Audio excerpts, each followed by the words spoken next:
Welcome in to the Right Angle Sports College Football Show. It's the Week 7 edition, and I don't think I'm speaking out of turn when I say that this show is going to be it's going to be the most amount of games that we have gone over in one show this season. We are going to talk a lot of college football this week, and Eddie has been gracious enough to share not one, not two, but three regular season win totals in the National Basketball Association that he will give you at the end of the show. So whether you're a college football fan, whether you're a fan of NBA, there is something for everybody on this show, and we are looking forward to it. Eddie, always good to see your face. You as well. And you know how we start the show. It's the Eddie Wall's best bet. What is your best bet, my friend, of Week 7? Yeah, it's going to be Ball State, Western Michigan, playing in the best conference of all time. The glorious conference of the MAC, of course, and is going to be under 44.5. And I just lost. Oh, there you got it for me. Okay. So we'll go over it really quick. Ball State is playing a converted wide receiver at quarterback in Kelly. Western Michigan, I believe, might have the best defensive front in all of the G5. They absolutely held Michigan State down in the first and the second half. Illinois couldn't do anything in the first half. They were only up 10-0. Northern Texas really struggled, even with all their tempo. Since they've gotten into MAC play, they held Toledo to 13 points. Last week, UMass only got 3 on them. Ball State, on the other hand, they found a defense somehow. Not really sure where it came from, but they held Ohio to the least amount of points and yards they've scored all year long. Ohio could not move the ball on him. And Western Michigan has a JUCO quarterback. He doesn't really like to throw the ball very much. They're more of an RPO system. They run the ball consistently. They both are very slow. Ball State's in the bottom percentile in pace. So, yeah, somebody was nice enough to move this up for me to go ahead and give it to you guys. So I was already on it, and now you have a better number than me at 44.5. You can see now our friends at Odds Logic here, best odds screen in the game. You're seeing FanDuel has moved to 43.5, Pinnacle 43.5, DraftKings 43.5. Across the board, some 44s out there. So there you have it. That is Eddie's best bet of the week. And yes, we got a lot to touch on today here, Eddie. A lot of releases, obviously, from Right Angle Sports this week in the college football slate. We've got some Friday night games that we're going to touch on. And so let's get it going. This is a Right Angle release. It's South Florida at North Texas. You know, I've got North Texas here at -1. It's a pick some places, so I didn't really know what to do with that. Right Angle Sports released South Florida +1.5. Total here of 66.5. Eddie, a big American clash here on Friday night. Yeah, man, this is a good game, like flat out good game. North Texas is undefeated. South Florida's only loss is at Miami. South Florida does have the better quarterback, though, in Brown. And I think that they have the better defense. I'm not really sold that either one of these teams have a defense, to be quite honest with you. I personally played a little bit of over at 66, which I think you're going to end up getting at some point in the week before tomorrow. And I tell you, I think that South Florida has just played an extraordinarily low-scoring schedule. That's all that's holding this total back. I mean, you go Miami, Florida. Those are their 2 big games. Boise, who couldn't do anything, whatsoever in that kind of heat. I think that 97 plays were ran against Charlotte last week. South Florida had 83 against Army. North Texas ran 83 against Army. There's going to be too many plays in this game for this total to be where it is at 66 for me. And not only that, I just think that both offenses are really good. And I think if you get a chance to get Golish and Morris trading points, I think that both are fine with that. And I don't know. I just really like the over. And I thought that USF spent so well in the offseason in their secondary, but they haven't really faced a team that's tested it yet. Even Miami didn't have to test it. They could just run the ball. Of course, they scored kind of at will in that game. But, yeah, I would like to see both of these quarterbacks light it up. And I would really prefer that South Florida was ahead the entire game, obviously. But, yeah, I like this game. And I think it's probably one of the best games on the board this week, actually. If you like G5 games, there really isn't a better one. Yeah, there's a lot at stake because, obviously, if North Texas is able to win this game at home, and I think they've sold it out, they've sold their building out for the first time since they renovated it way back when, they obviously will have a direct path to a slot in the American Championship game if they win this one, because they don't have to play Memphis. They don't have to play Tulane. So, I mean, they will be big favorites to at least represent one half, of the American Championship, which, of course, is one step closer to the playoff. And the same goes for South Florida. South Florida wins, you control your destiny because you do play Memphis in a couple of weeks here. So big game for the American Conference, and good for them. They're going to get the spotlight on Friday night, which I think is fantastic. A lot of eyeballs on this game. All right, moving right along. Going to be a lot of eyeballs on this one, Eddie. Alabama on the road at Missouri. Alabama laying 3, total here of 52. Yeah, I didn't do anything in this game. I think I was like at 4-54. I do have major concerns about Missouri just because they haven't played anybody. Like, their big win is Kansas right now. It doesn't look that spectacular. Their offenses looked absolutely amazing. But if Pribula left because he couldn't beat out Drew Aller, and now we're seeing what Drew Aller looks like week after week, I do have concerns about him being that great. This is one of like 5 in a row of Alabama facing ranked opponents, I think. And they have a little bit of holes in them. I didn't like what I saw of last week in Vandy. I know that they kind of dominated the second half, but they are a little bit prone, I think. And playing on the road, I don't know. It just wasn't enough for me. I could only play Alabama. I could only play over. I don't really trust the quarterback for Missouri. I do trust Alabama's defense specifically. I just a pass. Yeah. Austin points out in the chat that Missouri still has not played a road game. It's October. They're gonna go to the playoff and not play anybody. Like, it's unbelievable, man. Have they get that arranged? I don't know. I mean, good grief. All righty. Moving right along here. Arizona on the road here at Utah, 5.5, total here of 47.5. I think the line's a little bit high. I made it 4. I was hoping for a 6.5 or a 7. I don't think that's going to come. I think 6 is probably where it's going to peak at. Arizona State gets back their best wide receiver other than the All-American and Tyson. They get Moss back this week, so I think they can open up the pass game a little bit. It's going to be wet conditions, though. It's supposed to rain all night long there. That definitely favors Utah's defensive front and offensive line, and Arizona State has been kind of just very snail's pace running the ball. They're going to have to abandon that at some point. Dampier, I really, really like him against bad teams, but I mean, not to take anything away from Texas Tech, but he just looked lost in that game. It may have been an injury. I don't know, but he didn't look like himself. So another big stage. We'll learn more about these teams, but I didn't get involved, unfortunately. I would have definitely played the over if the conditions were better, especially with Moss coming back and also a safety that's a starter for Arizona State is out. Utah has some defensive injuries, but I'm not trying to fade torrential rain. Yeah. By the way, get your questions in. We have a lot of games today, so I'm just sort of knocking these off the list. But be sure if you have a question, as always, get that in, and I will throw the questions at Eddie here in just a little bit. But moving right along, Michigan at USC. USC laying 2.5, total here of 57. Eddie. Yeah, I played over in this game.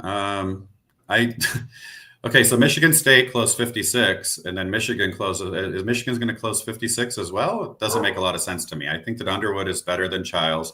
I think their offense is a lot more explosive this year. I think that Michigan has secondary issues, what I knew going into the season, but Nebraska really kind of exposed those.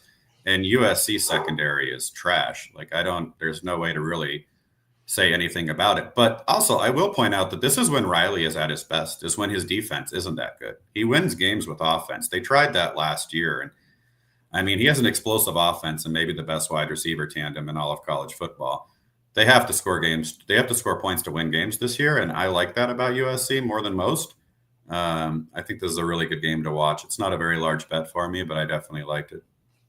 All right, we got BYU on the road at Arizona. I believe this is BYU minus 1.5 with a total here of 47.5. Yeah, I played under in this game. Both teams kind of profile the same way. Prefer to run the ball. BYU plays slow as hell, obviously. Very good defensive front. Mahdi from Arizona is a stud running back. They don't really have weapons at wide receiver, and Fafita is kind of hit or miss. Danny Gonzalez, mentioned a couple of weeks ago, terrific defensive coordinator.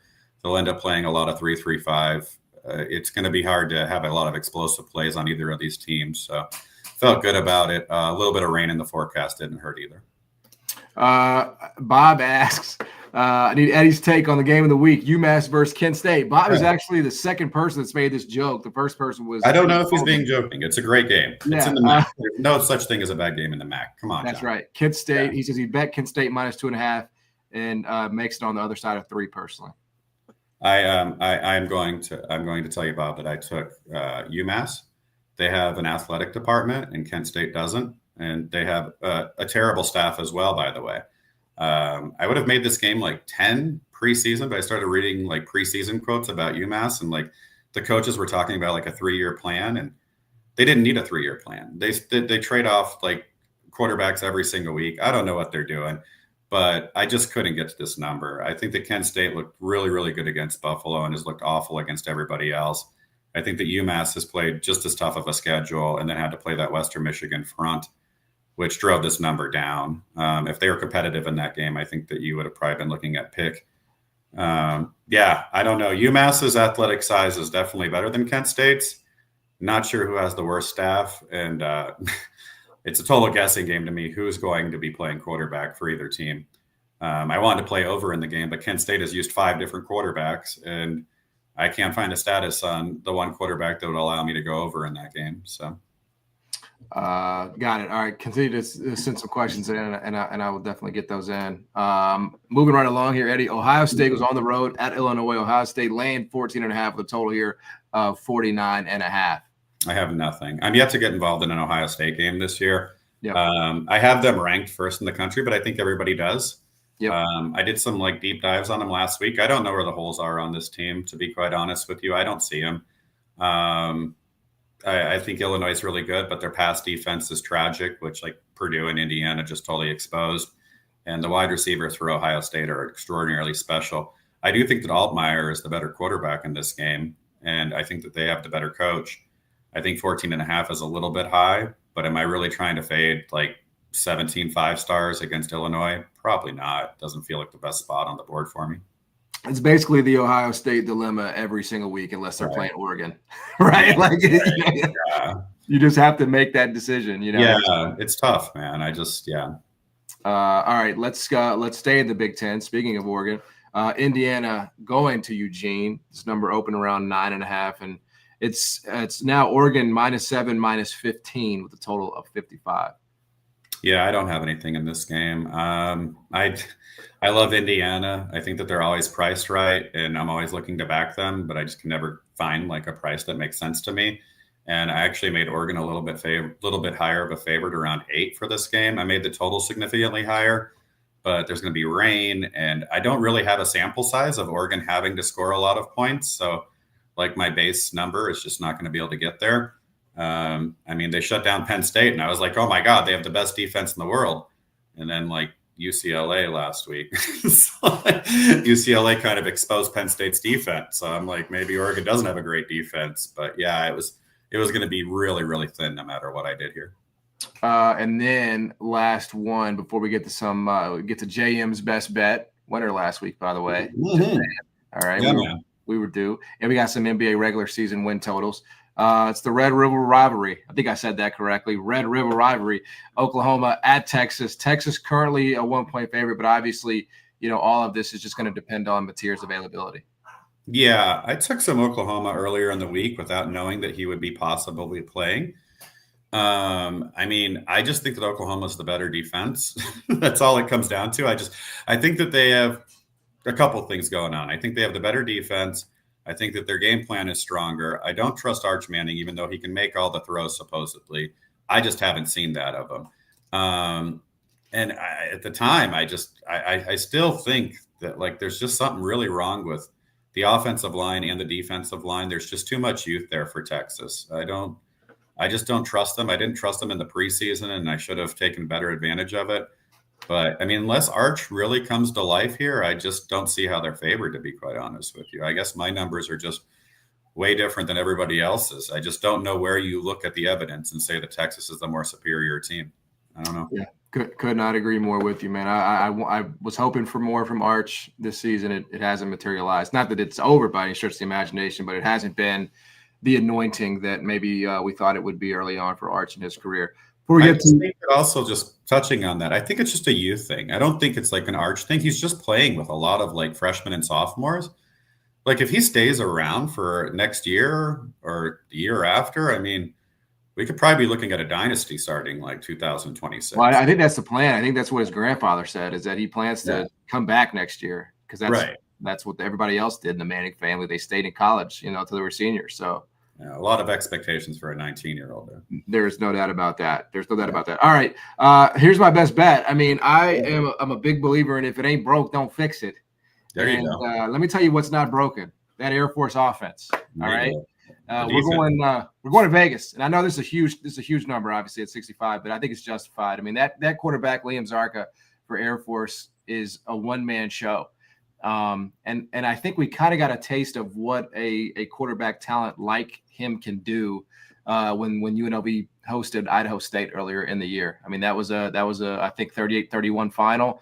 And I think Air Force is obviously better than Idaho State, and this quarterback's better there. So I'm going to take the over here. I'm going to go to another Air Force over. UNLV's been an over all year. I think they're just 2 over matches made in heaven. So we're going to take 65 in a dome, Eddie, for I like it. Bet of the week from me. All right. So that's our football portion of the show. That's the college football portion of the show. It's NBA preseason, and which means it's a great time to get into some regular season win totals, Eddie. So what do you have this week for us? I got 3. The first one is going to hurt you, and I apologize ahead of time. It's tragic that I have to do this with you on air. Yes, it is Memphis under. There is 0 chance that Memphis at some point doesn't consider tanking. We have Ja Morant already hurt in the preseason. He's not going to play the preseason. We're going to have Jaren Jackson out for at least 6 weeks. We have Zach Edey out for 6 weeks. Even if you were to have all 3 of those guys healthy, I'm going to have a hard time being convinced that they're a 41-43 win team. They lost Desmond Bane. They replaced him with KCP, who was a Jokic merchant. Like, he didn't do anything in Orlando. That was strictly a salary dump by Orlando. So you're going to miss the offense there. You have a new coach. You have a rookie who is not looking good at all in Coward. And then your bench is Ty Jerome, which just kind of spells to me like you don't expect Ja Morant to play a lot. And I don't see the identity of this team. They're weird. They're like going to play fast, but they also don't have a lot of shooting. They have very little perimeter shooting. Aldama's going to have to start. He's not a starter. Like, he's a good 6-man, maybe 7-man, but he shouldn't be playing that many games. So that's Memphis under 40.5. The next one, we're going to stay in the West this entire way here, is going to be Minnesota under, and that's 50.5. That's going to surprise a lot of people. First of all, they won 50 last year, and it's like, well, I mean, Edwards can take a leap. Sure can, but Gobert is really starting to get up there in age, and he is deteriorating on the defensive side. Randall was healthy the entire season last year. I don't know if you can count on that. I don't think that people realize how big of a loss Nickeil Alexander-Walker was. Your defensive front is slowly getting away from you. And I don't know where you get the points from outside of Ant. So, and not only that, the West is so much harder. I mean, they're in the same division as OKC and a much improved Denver. It's going to be really hard to get over what you won last year compared to this year. They're not as good as Houston. I can make a case they're not as good as Golden State if Golden State is healthy. Definitely right there with the Clippers. I'm high on Golden State this year, and I let that slip, but oh well. And San Antonio's in the West, and if Wemby plays the entire year, the West is just a battlefield. I mean, like, I just can't see it with Minnesota. So yeah, 50.5. I made it 47, 46. So I felt pretty good about it. And then, will that do it for this week? We got these 2, or there was got one more. Okay, I'm going to give you an over in the West. Yeah, we need an over. We need something. That's fine. You need some rooting interest, and I got you. It's going to be Dallas over 40.5. Some 41.5s out there, juice to the under. Some 40.5s, juice to the over. What's called 41 or 41? Yeah, call it 41 if you want. That's fine. But there's a few things going on here. Is that I really think that Dallas has the best defense in the entire NBA. You have Gafford, Lively, AD, PJ Washington, and now Cooper Flagg. And people are like, well, where are the points going to come from? people forget that like Anthony Davis can really score. You still have Klay Thompson, who's washed for sure. But I mean, the only problem I have with Dallas is the spacing is going to be an issue. But with this much defense, and then you get Kyrie back around January, if you're just 500, you're winning this bet. I just have a hard time. And they're not going to quit. Like, let's face it, Nico's not making any trades anytime soon. Like, that right has been removed from him whatsoever. I think that they're a better team on paper than this time last year.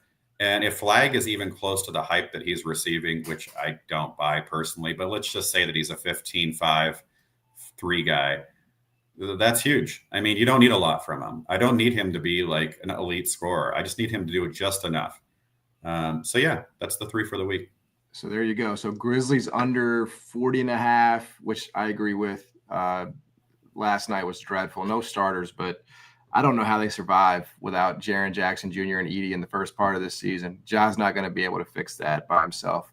Minnesota under 50.5, and then Dallas Mavericks over 41. So man, what a packed show this week. Week 7 of college football here at the RAS College Football Show. We're here every single Thursday at 4:00 Central. So make sure you hit that bell, subscribe to the YouTube channel, so you can be with us every single Thursday here and get those notifications. Eddie, you're the best, my friend. Best of luck this week. All right, you as well. Good luck, everyone. Have a great weekend.